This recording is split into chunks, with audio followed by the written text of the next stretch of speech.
The Winnipeg Jets have announced their Penticton Young Stars Classic roster. A couple of familiar prospect names, maybe some folks you haven't heard of, and some potentially exciting developments as the Jets prepare for what should be a fun, brief tournament and a chance to showcase some of Winnipeg's top young prospects. Which of these kids will be amongst the top names to watch for the future? We'll dive into all of that on tonight's episode of Locked On Winnipeg Jets. You're Locked On the Hockey Jets, your daily podcast on the Winnipeg Jets. Part of the Locked On Podcast Network, your team every day.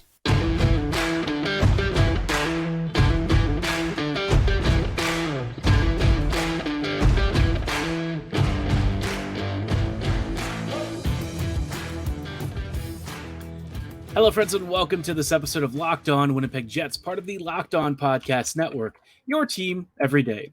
I'm your host, Harrison Lee, an avid Winnipeg Jets fan and an online blogger. You can follow me on Twitter at HLLivingLoco and at LO_Winnipeg Jets. As always, thank you so much for making Locked On Jets your first listen of the day every day. If you like what you're hearing, be sure to like, follow, and subscribe on all of your favorite podcasting platforms and YouTube.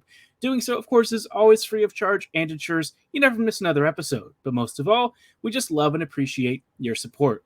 Tonight's episode is brought to you by FanDuel. FanDuel Sportsbook, official sportsbook of Locked On. Make every moment more and visit FanDuel right now because they have some great specials. Right now, new customers can bet $5 and get $200 in bonus bets back guaranteed. Visit FanDuel.com/LockedOn right now to get started. Now, like I said at the top of the episode, obviously tonight we're going to be talking about the Jets and their Penticton Young Stars Classic roster. This is a very exciting time, obviously. We're finally getting some Jets hockey that's going to be, a bit of a teaser before preseason kicks off against the Oilers later this month. From the 15th through the 18th, we're going to have a couple of interesting little games between, obviously teams from Western Canada and their young prospects. And for the Jets, this is an interesting time because we haven't really seen a young classic in a decent bit of time. And, now this is great to have it back. I think a lot of Jets fans are probably pretty excited. I know I'm actually looking forward to it because the roster itself is very decent. So let's start off with, of course, the forwards, right? You've got an interesting group, and apologies if I butcher any pronunciations of names. Obviously, we have a couple of folks who have some complicated last names that I'm maybe going to butcher. But up front, we've got Colby Barlow, Thomas Caron. They've got Nikita Chiprikov, Parker Ford, Carlson Golder, Jakub Julian, Brad Lambert, Connor Levis, Mark Levitsky, Chaz Lucius, Henry Nikkanen, Daniel Torgerson, and Danny Zhilkin. On defense, you've got Terrell Bauer, Artemi Knyzev, Dmitry Kuzmin, Simon Kubicek, Simon Lundmark, Elias Lamanson, Jordan Turigny, and Wyatt Wilson. And in net, Dominic DiVincentis and Thomas Milic. So obviously quite a few names here that are very familiar. A couple of folks that I think are going to be interesting to watch for Winnipeg fans just because we haven't really seen them before. If I recall correctly, Artemi came over from the San Jose Sharks. I want to say that was one of the guys that Winnipeg picked up swapping Leon Gavanki, if I recall correctly. As far as Knyzev, if I'm pronouncing that right, as far as he's concerned, I don't really know that much about him. This is kind of like the first time that I'll be getting a good look at him. Obviously, Gavanki was kind of hinting that he wasn't real happy with the Jets when he wasn't given a chance. So, maybe Artemi will have an opportunity to make this team out of camp. My guess is a lot of these guys, including some of the invites, are probably more moose-bound. But I'll say this, right? In terms of an interesting assortment of players, especially up front, Winnipeg probably has one of the better groups that they've sent to the Young Stars Classic. Traditionally, this is not a tournament where the Jets have a lot to offer just because, right, let's be honest. Winnipeg hasn't had a lot of top-end draft picks over the last several years. Most of the players that come through this tournament are more invites from college and stuff that the Jets pick up and try to see if maybe they've got some guys who could fill in spot duty with the Moose, and on an extremely rare occasion, maybe even log a few games for the big club. But I'll say this, right? This is a fun group. Up front, I think Winnipeg has, solid depth here. I think that the forward line combinations should be very interesting, especially because we have a lot of guys who can play center. And we know that organizationally speaking, the Jets, I wouldn't say that right now they're in trouble when it comes to center depth, but once Scheifele leaves, that's going to change the arithmetic quite a bit. Suddenly you're going to realize that there is going to be a pretty gaping void for Winnipeg to fill. And one of these young players, it'd be nice if they could, step in and fill that void. Obviously, Perfetti is one of the biggest candidates. Velarde is another guy who I think would probably have a real shot at it. But after that, right, especially long term, you're going to have some legitimate options. Chaz Lucius, I know, is one that we've talked about in the past as having been a candidate for center. I don't know if that's his best position. I still feel like when he played out wide, that's kind of where I tended to feel he was strongest. But he's a super creative player. He's got passing and vision for days. It's just a question of whether or not he can stay healthy enough to string together a full season. We know that Brad Lambert could also probably play down the middle. He's done it before, and obviously Winnipeg will probably give him the run either as a winger or as a center, trying to figure out if maybe he can be the answer down the middle on the second line of the future, right? But as of right now, I still think he's probably a wing. Same for Colby Barlow. But, you've got a couple of guys there. Jakob Julian, could be a center. Connor Levis obviously could be an option. Other than that, the rest of the roster I think is for the most part not too crazy in terms of surprises. I think this is a pretty fun group. Chibrikov, obviously, I'm very excited to see. Nikinen, I kind of wonder about, because obviously he's going to be fighting for a role, and I think long term with the organization, he might not have a particularly long career in Winnipeg if he doesn't have the ability to really take his game to the next level. I think he's been solid so far for the Moose, but in terms of what I was hoping for, a guy who might actually translate his game to the NHL level, I don't know if it's really gotten there for me yet. But hey, you never know. Maybe he'll have a big young stars camp or something and show that maybe this year he's ready to take a bigger step and fight for a bottom six spot in the future. Now, I think there's a couple of names that I'm particularly interested in keeping an eye on, what I'll call the ones to watch, and we'll talk about who those players are in just a little bit. Before we go any further, though, I did want to shout out our friends and partners at FanDuel. Football season is about to kick off, and FanDuel is giving you the chance to win all season long. Right now, when you bet on the Super Bowl winner, you can get bonus bets back every time they win in the regular season. As a Ravens fan, this is a particularly fortuitous opportunity for me. Obviously, Baltimore likes to win, and, hey, if they just happen to win a Super Bowl along the way, I honestly would get rewarded for it. If you're a Minnesota Vikings fan, maybe you feel a little bit more ambivalent about that, but hey, you know what? No matter what, choose any team to win the Super Bowl, and you'll get bonus bets for every victory, no matter who you root for. You can use those bonus bets on spreads, player props, over-unders, and so much more. To get started, visit FanDuel.com/lockedon and start earning bonus bets with America's #1 sportsbook right now. That's FanDuel.com/lockedon. Hello, friends, and welcome back to this episode of Locked On Winnipeg Jets, part of the Locked On Podcast Network, your team every day. Everydayers, thank you so much for making today, obviously, Locked On Winnipeg Jets your first listen of the day. Every day, we really love and appreciate your support. And, of course, this is an exciting time for Jets fans because we finally have Young Stars Classic hockey back.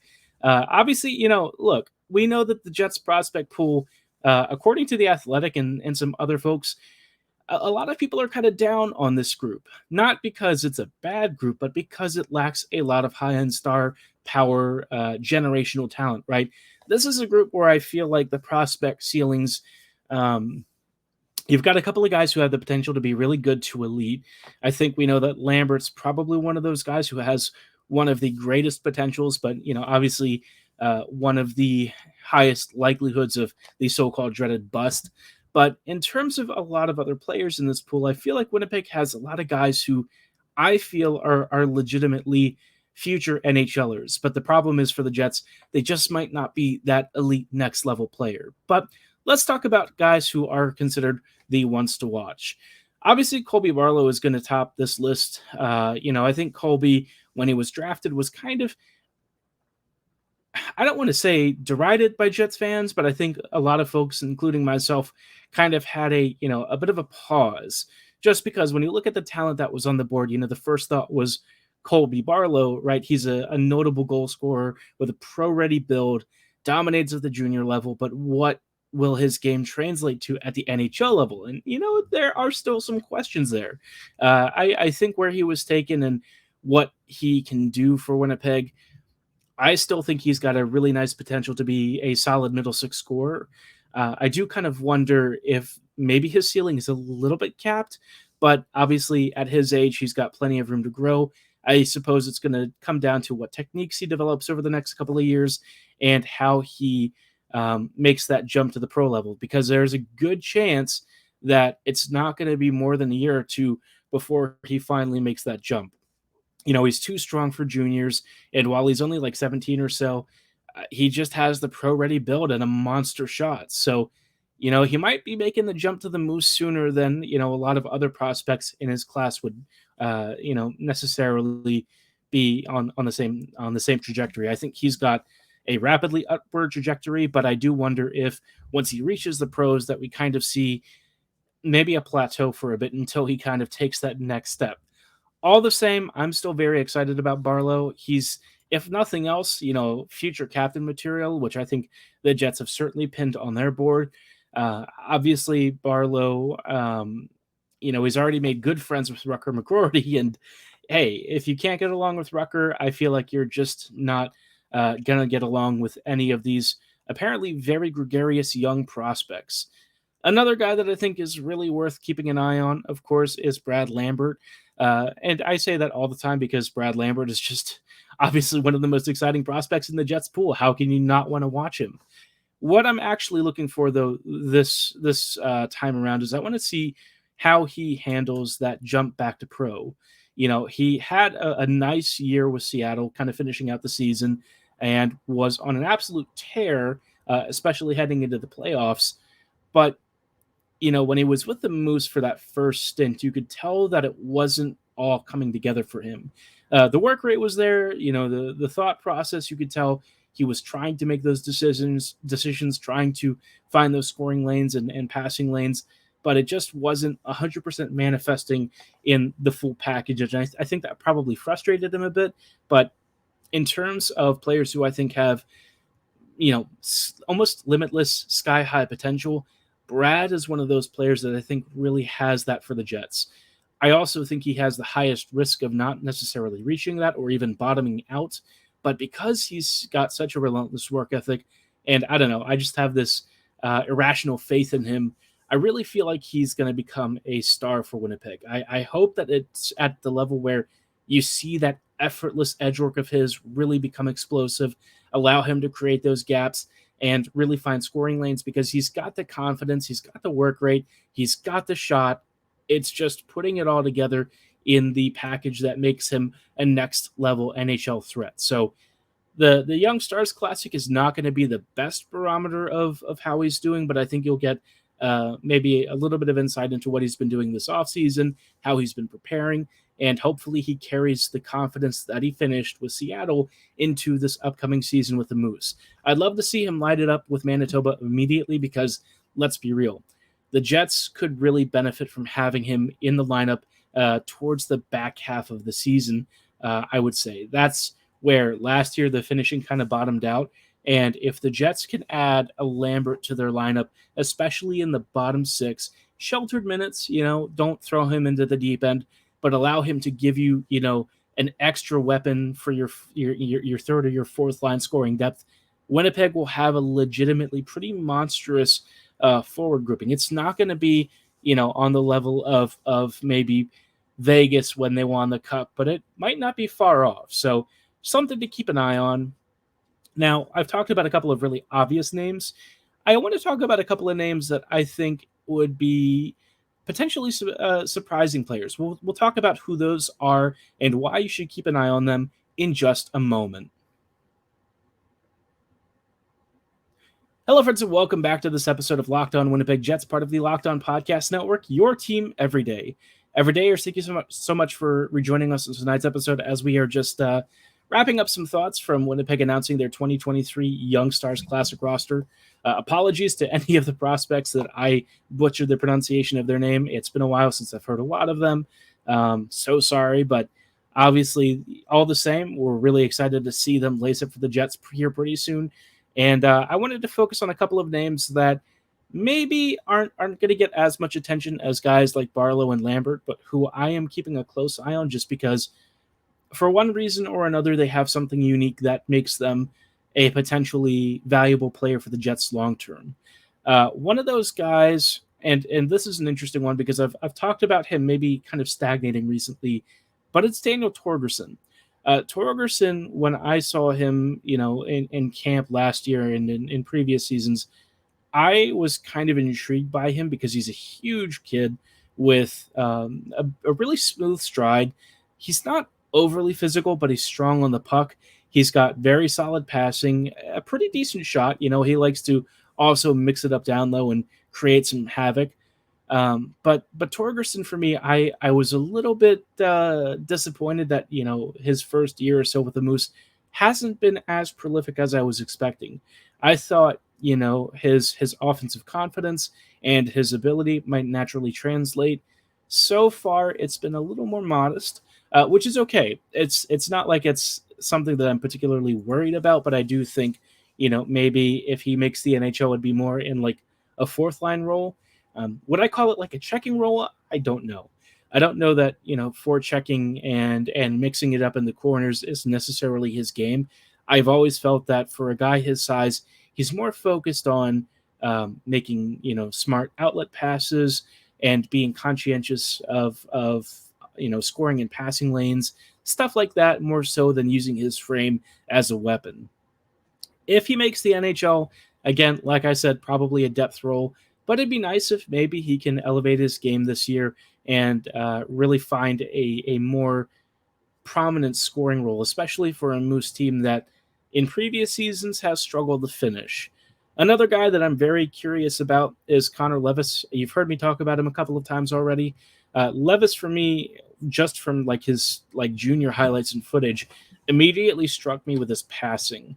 I know that he maybe doesn't have the world's most insane goal scoring record, but his vision and his passing seem really, really strong. And I know it's a strange thing to really single that out, but in terms of Winnipeg's, prospect profiles and their actual NHL club profile, you've noticed that passing is kind of a problem for this team. More so on the defense than the forwards, but it's especially noticeable when they're trying to break out. So having somebody who can make those tape-to-tape passes cleanly and under pressure would be amazing. I don't even think Levis has to be the world's top end goal scorer. Just a guy who can cleanly distribute the puck, keep it moving, and help with the transition game would be really helpful for Winnipeg's depth grouping. That is something that the Jets have lacked in previous years. It'd be nice if it actually helps them kind of gel this year and gives them more versatility. And also he can play center, right? That's nice to know that he can go down the middle when need be. And hopefully, this helps the Jets maybe be a little bit less nervous about their future with Mark Scheifele down the middle eventually not being a thing for much longer. That's going to be a weird thing. Let me tell you, when he's not a Jet anymore, it's going to be a strange one. Now, the last name that I think I'm really going to talk about and one that might be flying a little bit under the radar is Dmitry Kuzmin. Kuzmin, obviously, he was notable because he was Belarusian, and you don't really see too many players from Belarus making the NHL. I think he might be amongst the first really to make the North American pro circuits. You just don't really see many players from Belarus coming over, especially to North America. So this is a big deal. And, obviously he was drafted because he's a very smooth skater. He's got sharp offensive instincts. His first year in the CHL seemed to be pretty decent, had solid numbers, and I'm intrigued to know what his game is like if he, joins the Moose this year. Offensively, he's got great passing and vision, and I feel like, you're kind of thinking about him as potentially like another Declan Chisholm. Maybe not nearly as explosive, but in terms of the ability to cycle the puck around effectively, to find good and soft passing and shooting lanes, all of that kind of stuff, it's all really valuable. Winnipeg really could do with more puck-moving defenders, and maybe Kuzman is a guy who, in a year or two is fighting for an NHL spot. I don't think it's going to happen this year, and there aren't even enough spots for him to really be a realistic consideration. But hey, in the future, 2 seasons down the road, we'll revisit that topic because you just never know. Now, of course, you can catch all of these games starting September 15th, and it'll run through just a couple of days, but they'll have 6 games total. You know how they do the whole split squad thing. First game is against the Oilers, then it's against Vancouver, and then the final game will be against Calgary. So lots of fun for Jets fans. Let's hope Winnipeg shows up and gives us some really good prospect performances. Let me know which prospects you're very interested in and want to keep an eye on, either for this tournament or for the future, in the comments below or at my social medias at HLLivingLoco and at LO_Winnipeg Jets. For tonight's show, though, that is all the time that we have. Thanks so much for making Locked On Jets your first listen of the day, every day. We will see you back here for more Jets coverage next week. As always, thanks for listening. Have a great night, and go Jets go.